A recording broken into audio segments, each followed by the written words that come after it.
And then we'll just start with some introductions. Renee, would you mind introducing yourself one more time? Sure.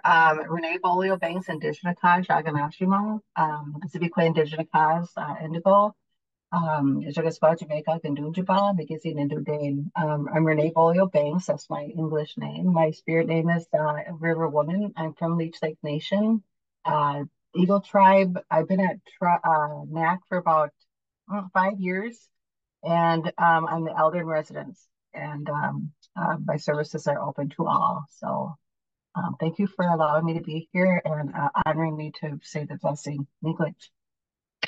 Which Dr. Robbie? Yeah, hi, my name is Kari Robbie. I'm a family practice and addiction medicine physician, and I've been here at NACC since 2012. Thank you for joining us. And Nikki. Hi, my name is Nikki Jardina, and I'm the infectious disease nurse at NACC. And I'm Lindsay Cancuni. I'm the harm reduction coordinator here at NACC. I've been here about 2 years. And yeah, that's our ECHO team. We'll do some announcements now, and then I'll hand it over to our speaker. Get my screen up here.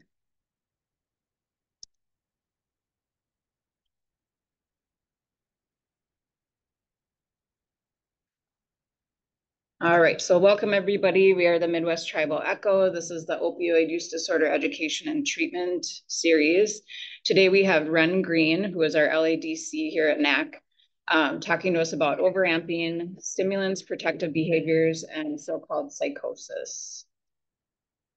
A little bit about NACC. So we are an FQHC. We were established in 2003.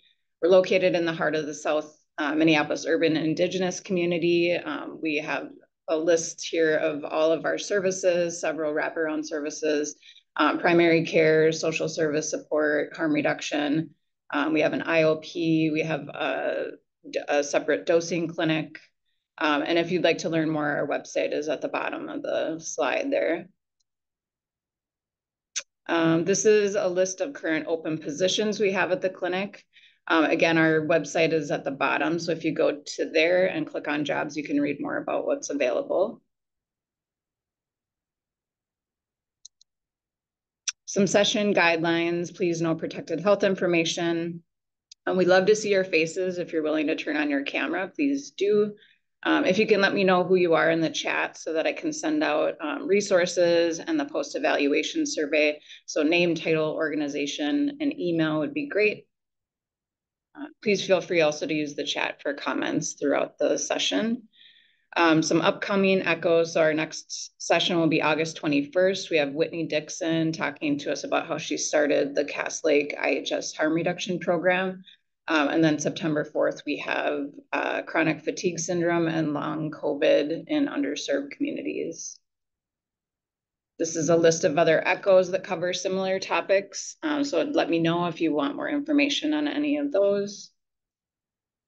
We do offer continuing education credits for those who are eligible. So you will need to fill out the post-evaluation survey, and I'll put that link in the chat as well as email that out to everybody after the session.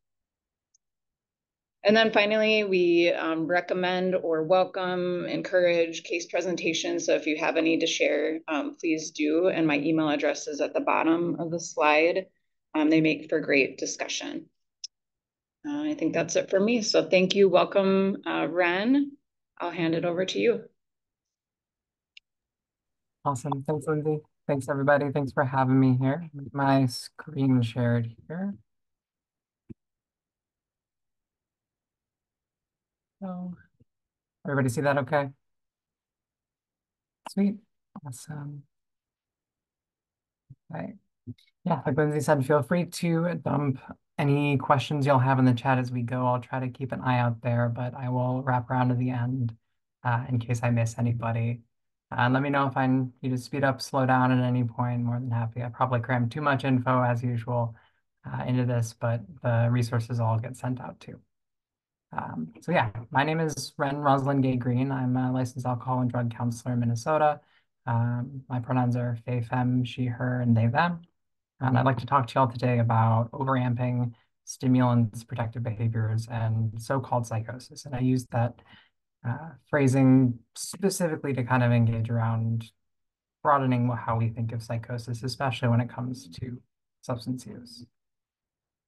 A little bit about learning objectives, understanding stigma, knowing responding to preventing overamping, knowing why protective behaviors occur and reframing aggressive or disruptive behaviors for person-centered care.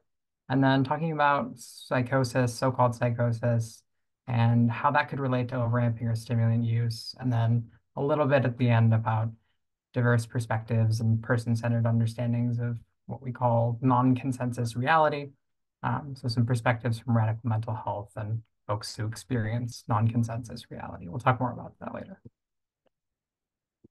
So who am I? Why do I care? Why do you care? My name is Wren Green. Again, I'm a white non-binary trans woman, harm reductionist and abolitionist, licensed LADC, street medic, first aid for frontliners and eviction defenders. I have lived experience in mental and chemical health. Self-identify as MAD. I'm a survivor and I am disabled. More info there. Living with chronic pain, hard of hearing. So if you speak up and I don't hear you, that'd be why. And then I use mobility aids to get around. So I use braces in order to stand and walk. And when I don't have those on, I need my cane. So first, we're going to start off with some roots and talk a little bit about stigma, especially stigma when it comes to stimulant use. Then we're going to talk a little bit about what is overamping, what are protective behaviors, and then why so-called psychosis. So starting off a little bit about roots and ancestors of harm reduction. I have a couple of images here. One is Cecilia Gentili. Oh, looks like my,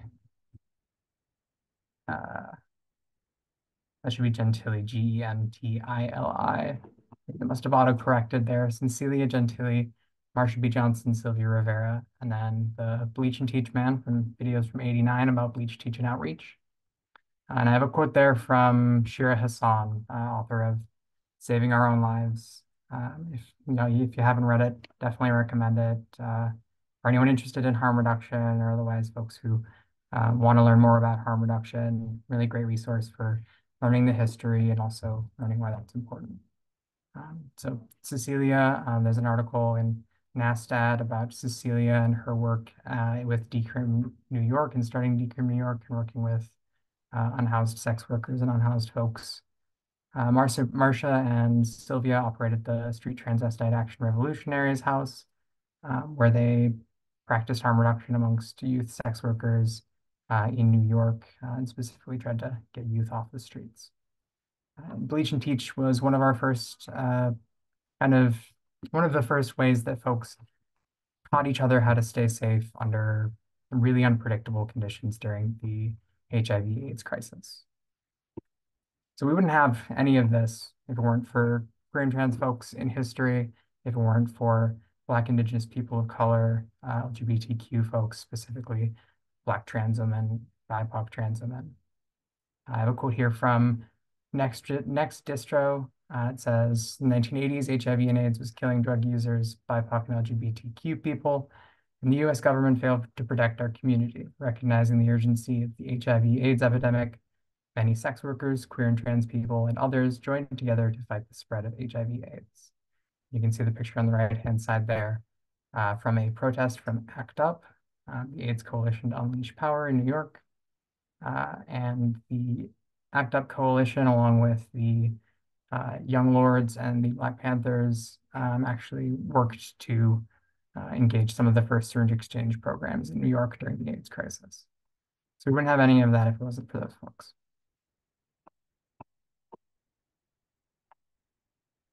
So a little bit about the basics of stimulants. So what are stimulants in the first place? Stimulants act on the central nervous system. They're uppers. They activate our central nervous system. Effects might include euphoria, alertness, increased focus, increased heart rate. Got some more effects, possible effects up in the top right corner from Katie Canada's drugs wheel. And all of those resources will be at the end as well. Something that's important about stimulants is sometimes the effects can be paradoxical. So what I mean by that is sometimes one person's individual body chemistry, brain situation, might have one symptom or effect from the stimulant. Another person might have kind of an opposite symptom. So an example there might be impulsivity. Some folks might have increased impulsivity when they are using stimulants. And some folks, like we know with folks with ADHD, stimulants can be used to help control impulsivity when properly treated. So there's kind of some paradoxical effects there. Sometimes it can be a little bit tricky. Some street names, always highly regional. I've heard kind of different names all around, depending on where you are. Speed, up, go fast, rock, ice, shards, Tina, snow, drop. Feel free to toss any other names you might have heard in the chat there. Some examples would be like cocaine, powder, or crack. They're essentially the same molecule, just able to be used in different ways. Amphetamine, nicotine, methamphetamine, caffeine. MDMA, it's a stimulant and psychedelic, and there's others as well. So I have a question for y'all. Why take stimulants in the first place? What do y'all think? What is a reason that someone might be taking stimulants? Look at our chat here.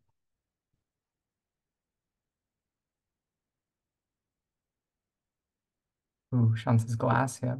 So, confidence, energy. Prescribed medication, yeah. Productivity, weight loss, yeah, definitely, Alex. Improve mood, yep. Good ideas. So people use stimulants for available with friends, prescribed curiosity, yeah. There are many potential positive aspects to use. I'd like to highlight this first before we talk about risks, because I think it's important to know why in the first place folks might use stimulants in order to know if they want to change their use, what that would mean for them and what that would mean as far as making sure that they have the supports, coping skills, and services to be able to navigate. Some broad categories. This is from the Stimulant Safety Amped Up Guide from NACC. Executive function, like folks were saying, concentration, focus, self-efficacy, creativity, motivation. Environment and safety, that's a big one, especially for folks who are unhoused. Protection from theft or assault, enhanced agility, decreased need for sleep during phases of time where one may be in danger. If you're living on the streets, nighttime, it can be the most dangerous time. And sometimes if you don't have somewhere that you can find to rest your head for a while, then staying awake through the night might be what you have to do in order to survive. Professional and educational, I think this is where we see the prescribed effects more routinely.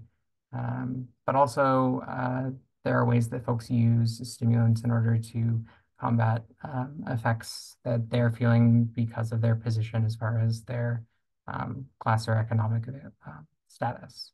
So folks might be working multiple jobs and using stimulants in order to be able to function at multiple jobs, might be working through school, maybe they're long haul trucking, or otherwise navigating overnight shift work or sex work.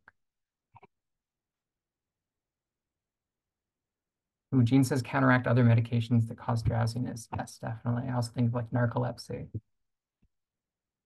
Even more reasons, right? Personal enhancement, personal survival. Criminalization can sometimes be a stress and pressure that leads folks towards the stimulant use in order to attempt to cope with the effects of criminalization. Access to care and treatment issues, structural disparities, and discrimination can all be factors that contribute towards someone's use of stimulants. In short, though, survival, right? Folks use stimulants primarily for the purpose of continuing to survive, and part of that too is pleasure. Pleasure is part of survival. Even if we're living out on the street, you have to find some way to smile during the day, or you're not going to make it through. That's just the reality of things. So folks use stimulants primarily to survive in harsh conditions, especially when they're living out on the street. But folks use stimulants for lots of different reasons. And again, the effects can be paradoxical. So some folks might have one effect that's desired, and some folks might not desire that effect, and other folks might have an opposite effect. think this is why it's really important to encourage person-centered interview and be able to talk to folks about what their stimulant use means for them in order to be able to know how to help. So stimulants and stigma. So folks that are using stimulants are going to be facing intersectional factors, high marginalization, and high stigma. Right? Stimulants are often either incorrectly, disproportionately, or out of place in time associated with different identities, groups of people, oftentimes along lines of class, race, access to adequate medical behavioral health care, disabilities, xenophobia, homophobia, transphobia. Examples could be crack cocaine's association with poor Black folks, or meth's association with working class white folks or queer folks. While there's some like, statistical, maybe higher percentage, oftentimes the media examples are disproportionate, right? So we hear only about that specific group, and the reality is that stimulants are used broadly across all these different lines of identity. Right? Every group of folks uses stimulants somewhere for some reason. A lot of that too is the media identities around stimulants, or the media perceptions around stimulants, sensationalizing how folks that use stimulants are supposedly unpredictable or erratic or even seen as dangerous because of their use of stimulants, and inflating the risk of harm of even just interacting with that person. Another thing that this does is, because of internalized stigma, works back on that person. And we can look at, for example, the DARE program for results on how that overinflation of risk profile, saying, here are all of the ways that this is going to immediately be harmful to you. The first time it's not immediately harmful to you. You're kind of working with a blank slate now. And part of that too is that internalized stigma can keep people from accessing care or being able to access care. It can tear apart families just because of the way that substance is perceived within our society. There are barriers to access to effective evidence-based person-centered treatment. Contingency management is a form of treatment where folks are rewarded for certain behavioral goals, person-centered behavioral goals. But there's some barriers to implementing that oftentimes. Oftentimes, some of the most effective contingency management happens with handing cash to somebody. And there are legal and statutory requirements and laws that oftentimes prevent that sort of exchange of cash in hand between provider and client. But we have ample research that says that contingency management approaches are effective but difficult to implement. Pharmacological withdrawal management, and there's some evidence for early evidence for stimulants as medication-assisted treatment for folks who are trying to change their stimulant use. I know folks personally who aren't able to access prescribed stimulant medications and will taper themselves off of street stimulants with acquired prescribed stimulants. Another factor here is that if folks do have a history of self-medication or otherwise diagnosis even of ADHD, with that history of self-medication, it can be difficult and often impossible to navigate gatekeeping for those seeking diagnosis and treatment. I have met many, many folks who may benefit from a regular, effective, safe supply of a prescribed stimulant medication, maybe even were on it as kids, or otherwise it was helpful for them, but because of that history of self-diagnosis or of self-medication, it's really difficult for them to access. And this can lead folks to returning to street supply, and we know that the toxic supply crisis means that street supply is more dangerous than ever.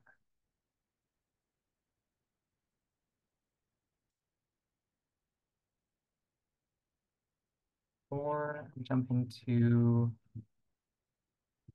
overamping, let me check our chat here and just see if there's anything.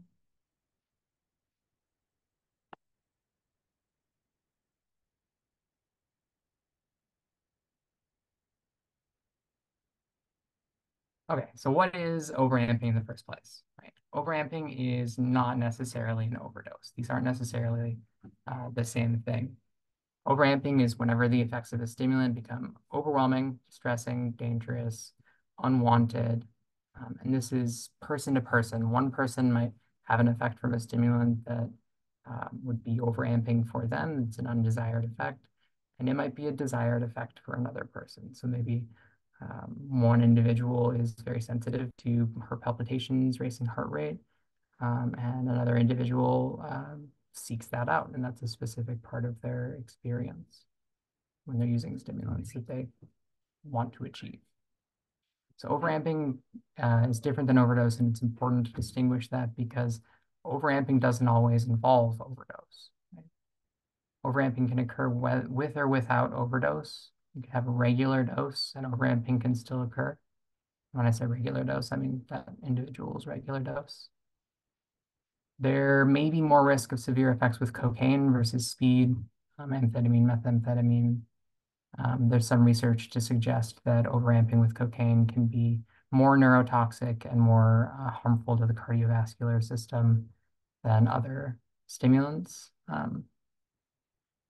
So overamping risk is kind of based on a bunch of different factors, right? It might involve dosage or tolerance, but it's also going to include sleep insomnia. How much sleep has that person been getting lately? If they've been up for 48 to 72 hours, there's a good chance that their insomnia is having an effect on their ability to perceive reality in the same way that we perceive, or otherwise on their agitation, anxiety. Binge use, maybe they've been using for a couple of days, kind of same thing, often involves insomnia with stimulants, and insomnia is not great for our ability to stay engaged with reality. Environmental factors, setting, right? Where am I when I'm using this substance? Who am I with when I'm using this substance? Is it an unfamiliar location? Are there unfamiliar people around me? How much do I trust the people that are around me? Are there trauma triggers in my environment? Route of administration changes this too, slamming versus snorting versus smoking. Physical health and biology, right? If someone is already has cardiovascular issues, has some heart problems, or otherwise has genetic predisposition to heart issues, if someone's not taking their regular prescribed daily medications, that could be antiretrovirals, that could be heart medication, could be any number of meds, not keeping up on one's self-care and health, not getting into the clinic to get checked up, but somewhere that you feel safe and able to do so. These are all factors that can play into overamping too, as well as pre-existing mental health symptoms and even more factors. So what does overamping look like in the first place? Some of the physical symptoms: elevated blood pressure, chest pain, fast heart rate, palpitations. Heart attack and stroke can be severe symptoms of overamping. Heart attack and stroke from overamping will look just like heart attack or stroke in any other scenario. Always good to note, heart attack symptoms are going to look different for femme and masc folks. Masc folks might have more typical symptoms for heart attack, whereas femme folks might have sort of more in and out symptoms. Oftentimes less, I guess obvious is the word that I would use. High temperature, sweating profusely, hyperthermia, sometimes involving even heat stroke in severe cases, seizure, nausea, vomiting, falling asleep or passing out, but still breathing. It's different than an overdose on a depressant. A depressant is going to take your respiratory system and decrease the function so that you're not getting in as much air or ability to breathe. Whereas overamping, they're still going to be breathing. They might even have a really fast respiration rate, but they may be in and out of consciousness. And I think in and out is more so what I see than just like falling out and being unconscious. Limb jerking or rigidity. This is alongside someone being unconscious, having their limbs very rigid or otherwise jerking sort of uncontrollably.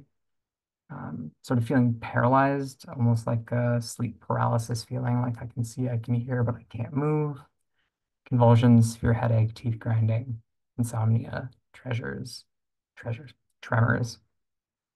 and psychological symptoms. So anxiety, panic, paranoia, hallucinations, agitation, increased defensiveness, restlessness, irritability, hypervigilance, being super aware of our surrounding environment, especially for folks who've experienced trauma. Trauma history is going to play into effect there for hypervigilance. Enhanced sensory awareness, so maybe lights, sounds, smells will be amplified. So the sound of a halogen light overhead or the lights in the room being too bright. And then suspiciousness, as in, again, defensiveness, sort of asking a lot of questions or looking for answers, kind of might feel like digging a little bit, but in a way that that person wants to keep themselves safe. Right? Maybe they're perceiving a danger and they're suspicious of that danger, reasonably so. So here's a graphic. This is from Toward the Heart. So it's got some information for Canada up on the lower part there about the BC Drug and Poison Info Center. That won't be relevant for folks down here. Maybe someone else could chime in here. I'm not sure how in Minnesota Steve's law interacts with stimulants overdose. I don't want to give information that might not be correct entirely. But here are some of those symptoms with a visual component, again, in and out, anxiety, paranoia, skin feels hot. And these are all symptoms that you'd want to call 911 as you're able, or otherwise, if that person is responsive, talk them through what they'd like to do.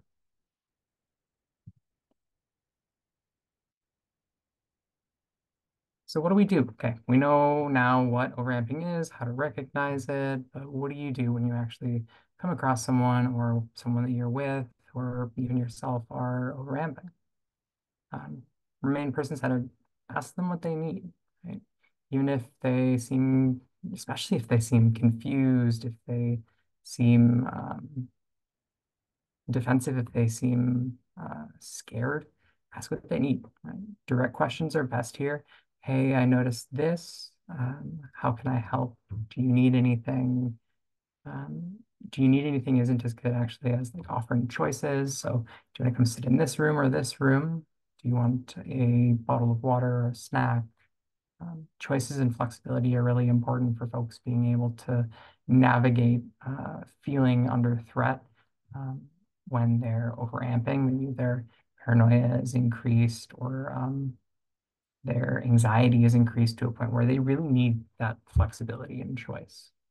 So any opportunity that you can make to give someone 2 to 3 options is going to be helpful for building trust with that person in a case of overamping. Material aid is super important too, right? Food, water, electrolytes, ice pack, or a damp cloth on the back of the neck if they are overheating. And if you're able, offer rest or sleep. Something that we'll do here at NACC in the dosing clinic in specific is if we have a patient who we know is using stimulants and they need to sleep, then we make sure that they are able to catch a couple hours of sleep in our clinic while we're open. That's really important for folks, especially who are unhoused. Fresh, cooler circulating air. Maybe that's, hey, do you want to take a walk outside with me? Or maybe that's turning a fan on, opening a window, reducing stimulation in the room. So dimming the lights, changing the environment, encouraging deep breathing and offering to practice deep breathing with the other person. And this note, while it's not great for your health, sometimes if you are able, offering a cigarette can be a really good way for someone who's overamping to be able to walk, talk, and breathe with you. Active listening and verbal de-escalation are really important here. You want to keep it light and give positive regard. And I think most important, be aware of your own nervous system. right? If I am dysregulated and I'm trying to help someone regulate who's also dysregulated, then our dysregulation might play off of each other, right? People are really good, I mean, at kind of taking up a lot of the time on tension and anxiety and frustration, confusion within the room with them. Right? Patients know when we aren't our best. So defer to others as you're able. If you notice you're dysregulated, you don't know how to handle the situation, ask somebody else. Right? It's the best thing to do for that person. So we might otherwise just be contributing to agitation or discomfort for that person when we don't need to. I got something else here, but maybe it'll come to me.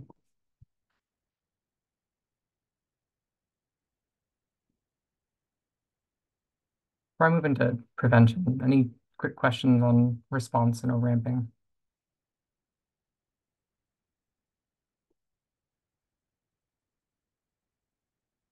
All right, prevention. So the National Harm Reduction Coalition's page says when we're talking about stimulants like speed or coke, a healthy body is the best prevention for overdose. Again, it's not about how much you do. There's other ways to help prevent having heart attacks or other complications from stimulants. The speed limits guide from Mainline, published in the Netherlands, is a really great comprehensive resource for a lot of this. It's one of the resources that I think I used most when I was putting this together. And then there's some also tips from On Point NYC's overamping safety guide.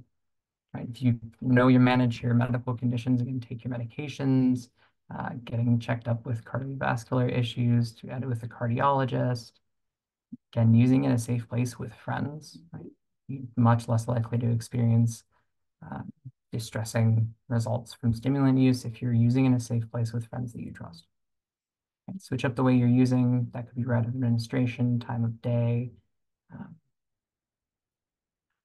Could be spreading out your doses, just making a change. Low and slow, test dosing, and then sleep, hydrate, and eat.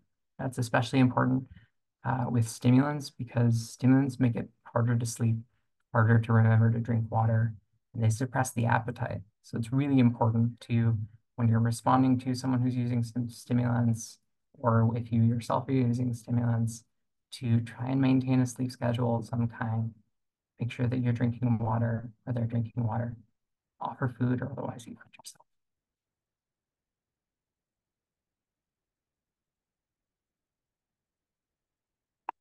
And here's some safer use strategies really quick from the Heart Lab over in Washington.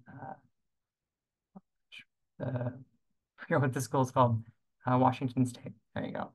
Washington State Heart Lab has some really good resources for safer use tips. This is their page on stimulants, ways to be safer while you're using without changing your use, or otherwise ways to change how much you're using. These are all great ways to also help folks reduce harm if they're using stimulants. And again, these ways of reducing harm while using stimulants also help prevent overamping, because if someone's brain, body, spirit is in a healthier place, they're less likely to experience overamping. And this will all be in the slides and resources that get sent out as well. A little bit here about chemsex first aid, right? I think this is a really important note because often folks might experience overamping in the context of chemsex. Chemsex is a word for sex involving the use of chemicals to facilitate sexual activity, often most associated with men who have sex with men or other folks in the LGBTQ community. It's important to know that chemsex and stimulants are related, and also how to respond to folks who might be engaging in chemsex, to be able to offer tips. So I won't dive too much into that, but I think it's a really important note to be aware of and also have resources on hand. Some ways to aid prevention of harmful consequences in chemsex are in this material here: condoms, lube, check-ins, what to do if someone is overamping during sexual encounter. Definitely check it out. I recommend it.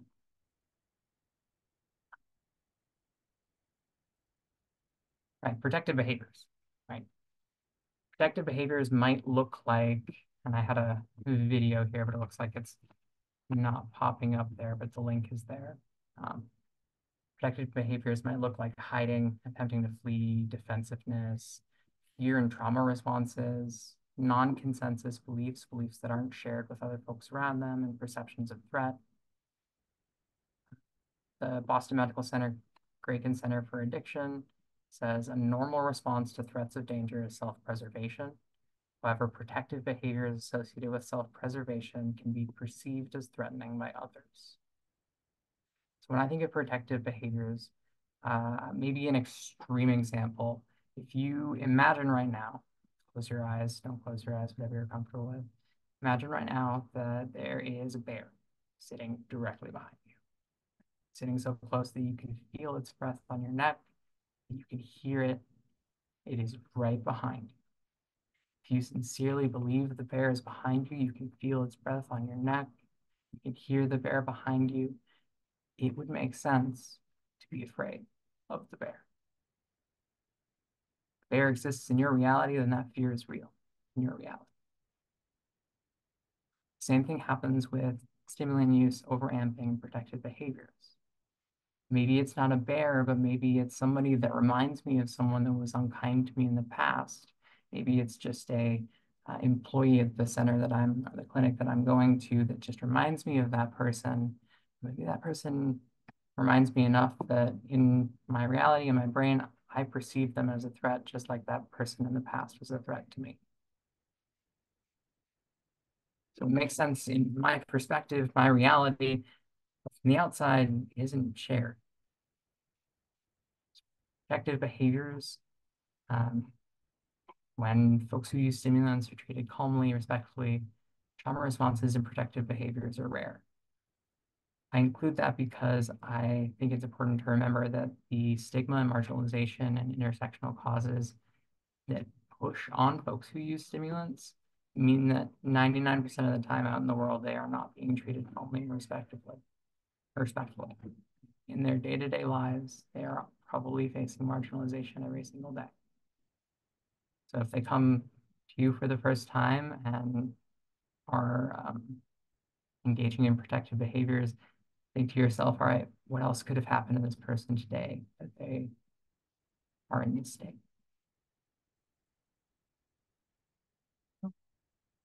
Okay, now the video popped up there. Definitely recommend it.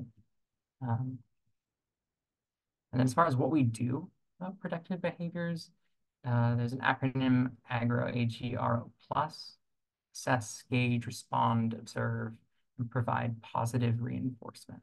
Okay. So we want to reframe from this person is disruptive, this person is aggressive, angry, mean, upset, to what's actually driving this person's agitation.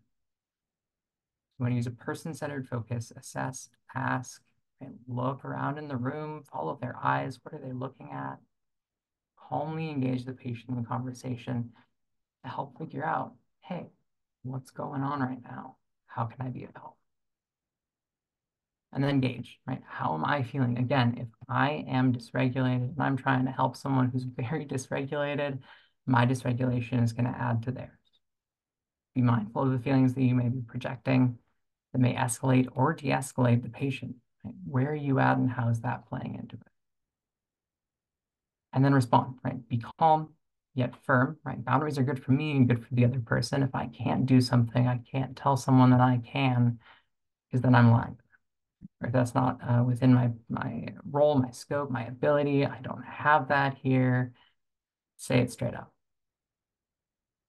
Open-ended questions, be empathetic, and really listen to the patient's concerns, even if it doesn't make sense to you, if it's not based in a reality that you share with that person. If you don't have that experience, they might just need someone to listen.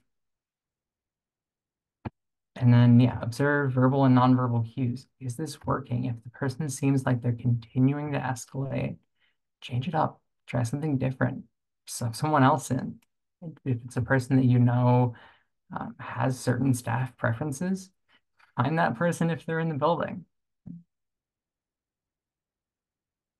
And then positive reinforcement. As someone is de-escalating, maybe you bring them in, triage, and bring them to a quiet, dim room. They're starting to appear more calm in their nonverbal behaviors. Give them a glass of water, a snack, even just say, like, give them some positive encouragement, affirmation. Thank them for coming in. Thank them for sitting with you. Positive reinforcement is going to go a long way for helping maintain that de-escalated state. Especially, I think, again, because that internalized stigma means that the amount of shame that folks might be working through while they're experiencing overamping or while they're having that panic might make it really difficult for them to be able to, I guess, treat themselves kindly. If they're already beating themselves up in their head, they don't need other negative reinforcement from outside of their head. I'm gonna move about 12 minutes. I'm gonna move over. So why so-called psychosis? Why do I use that phrase instead of just saying psychosis, psychotic folks? Psychosis is really an umbrella term. It encompasses a pretty broad set of perceptions and reality states. I have a couple of bubbles here up on the screen. You can see private reality, consensus reality, private reality, other. This far left corner, point. This far left over here is within my own conscious experience, what I know, believe, and experience as far as my sense perception. So for example, let's say that the left-hand circle in the blue is me, and the right-hand circle in the green is my neighbor in my neighborhood. If I see someone that I don't know walking into the neighborhood, and my neighbor sees this as well, we both see this person in our consensus reality. We both understand that person is being there. Our sense perception matches up. But if the other person in the situation sees that person and maybe has an experience with them in the past that was negative, that I haven't had, and I don't have that information, then they're going to interpret that person as a threat, where I just see a person. So we have a consensus that that person is there, but we don't have a consensus that that person may be a threat. Where delusion comes into play and where what we begin to call psychosis comes into play is distress, right? If there's something that I'm experiencing that is non-consensus, right? Maybe I see, hear, feel, touch, experience it, someone else doesn't, and it's distressing to me. It's getting in the way of achieving my goals, or otherwise it's causing me impairment that I'd like to change. That's under the umbrella of psychosis.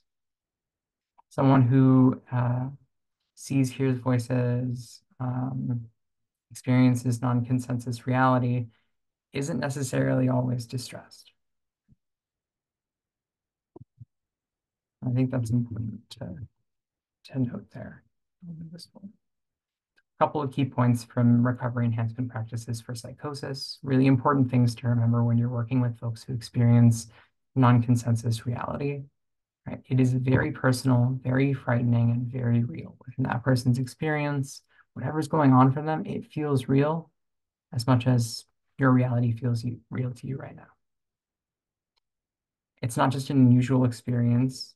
It also has to be distressing and interfering with daily living in order to fall under that psychosis umbrella. Otherwise, it's just non-consensus reality. We all experience unusual things at times. We all have idiosyncratic beliefs. And oftentimes, the level of acceptance of our individual beliefs can depend on, again, factors of identity, right? If I am a white Christian person and I hear or see, experience the Christian God operating in front of me, that might be taken differently depending on the context of where I am. If I talk to my church members, if I talk to my psychiatrist, I might get a different response. That's one kind of broad example. But there are lots of different ways that we experience reality different, or sometimes reality isn't quite as clear that we tend to just blow past. One example I was talking to my wife about last night was, you ever be just waking up in the morning and you still kind of are half dreaming? Or you're just falling asleep and you get that jerk that wakes you up, but you kind of forget where you are for a second. We all have tiny moments of this, where we experience something unusual or our reality doesn't exactly match up with someone else in the room.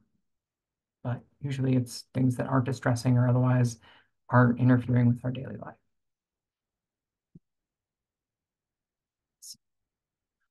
Folks who experience psychosis or non-consensus reality might have impaired cognitive processing. And really important is to understand what that person's cultural vantage point, where they're coming from, how they understand their experience of non-consensus reality in order to be able to work with them in a person-centered way. That doesn't mean I'm going to affirm and inflame everything that a person necessarily believes or everything about that experience, but I'm not going to claim to know more than the person that I'm speaking to about how they understand and experience their own experience of non-consensus reality from within their cultural viewpoint. That could be like the example before with, experiences of the divine, right?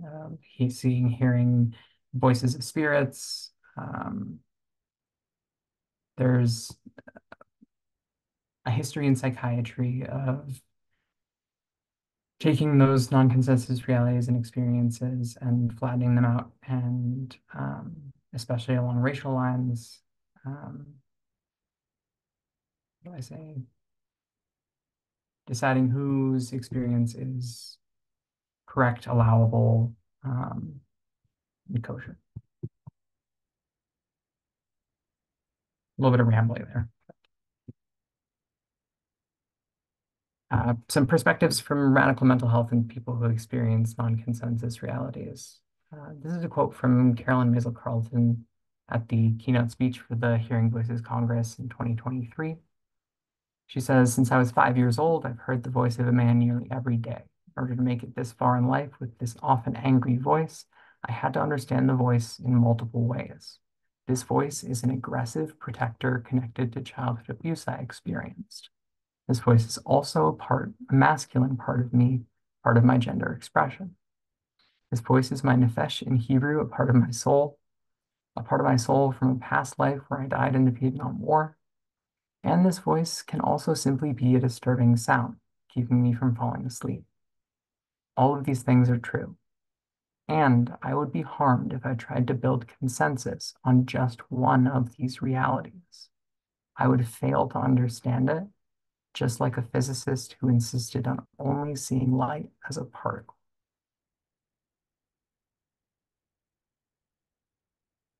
So if we flatten out those experiences of non-consensus reality, not only might be harming our ability to connect with that person, understand that person, we also might be feeding into that internalized stigma and internalized oppression that might keep that person from being able to understand their own reality or their own reality is. Some more radical mental health resources that I really, really, really appreciate that I definitely recommend y'all check out. These are all links. So in the PowerPoint, you'll be able to click on them when it's sent out. And it's also in the references. Alternatives to Suicide, Hearing Voices Network, Fireweek Collective, Project Let's, the Yarrow Collective, Elliot Fukri's Mad Queer Organizing Strategies, Wildflower Alliance, and this little guide here for staying out of the hospital, a guide to surviving psychosis. I recommend checking those out. Here are my references here and my contact. Got about 3-4 minutes. Love to answer any questions folks might have.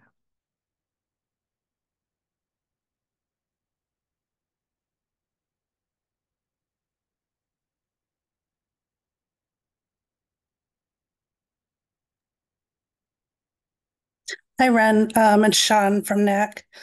Hey, Sean. Hi.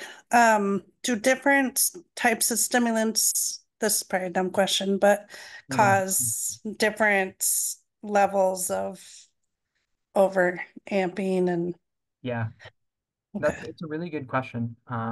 So there's kind of some conflicting perspective. I've seen anecdotal accounts and some early evidence to suggest that crack cocaine and powder cocaine are more risky as far as overamping, not even just the risk of overamping occurring, but risk of heart attack, stroke, and other cardiovascular concerns. So generally speed methamphetamine, although oftentimes methamphetamine nowadays is really hard to come by without it being stepped on, mixed with all sorts of things. Oftentimes less risk for severe consequence than cocaine, but still definitely risk and dose dependent. Does that answer your question? Yeah, thanks. Yeah, totally. Thanks for asking. Then would you mind stop sharing the screen? That we can maybe see faces if people have. I think, thank you.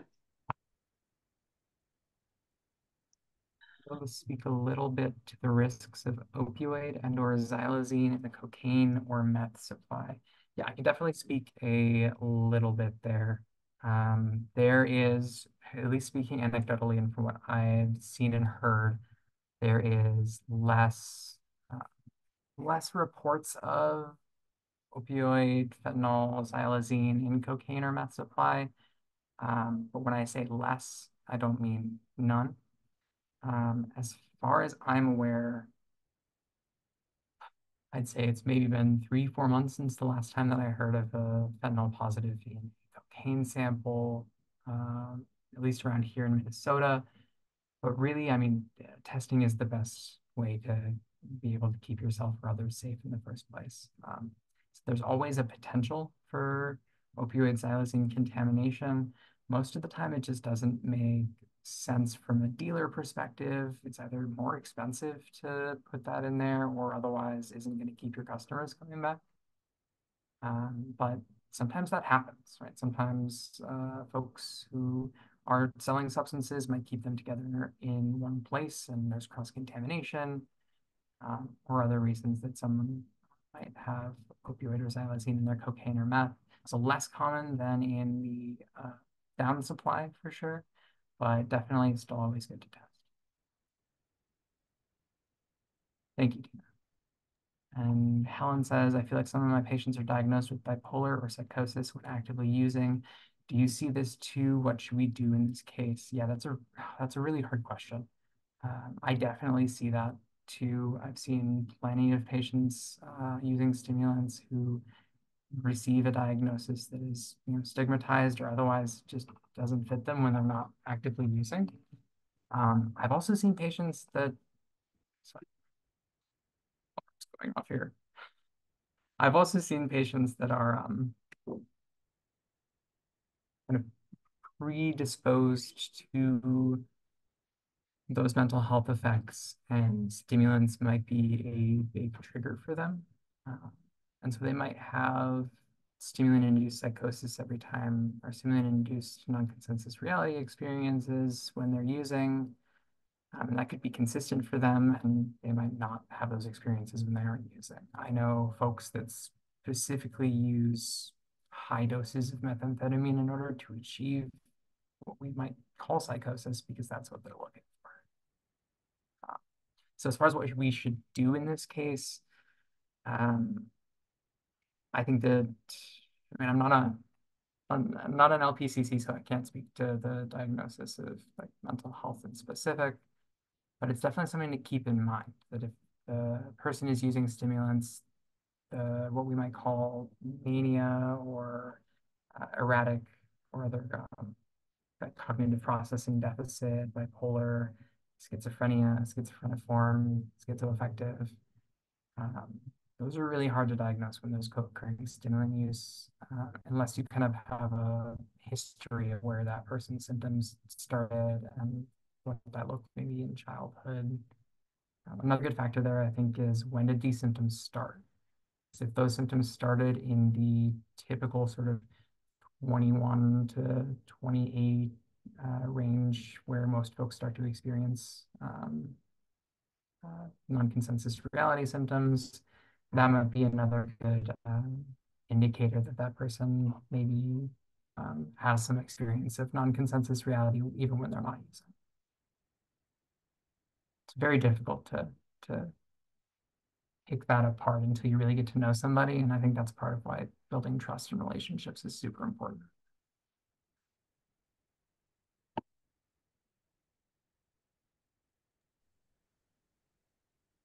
Well, thank you, Wren. This was a great presentation. So many great resources. I'll make sure that everyone has the slides. And yeah, we just appreciate you being here. A lot of thank yous in the chat to you. So thanks, everyone. Yeah, we'll see you in a couple of weeks. Next session is Wednesday, the 21st. Hope you can join us. Thanks, everybody. Bye-bye.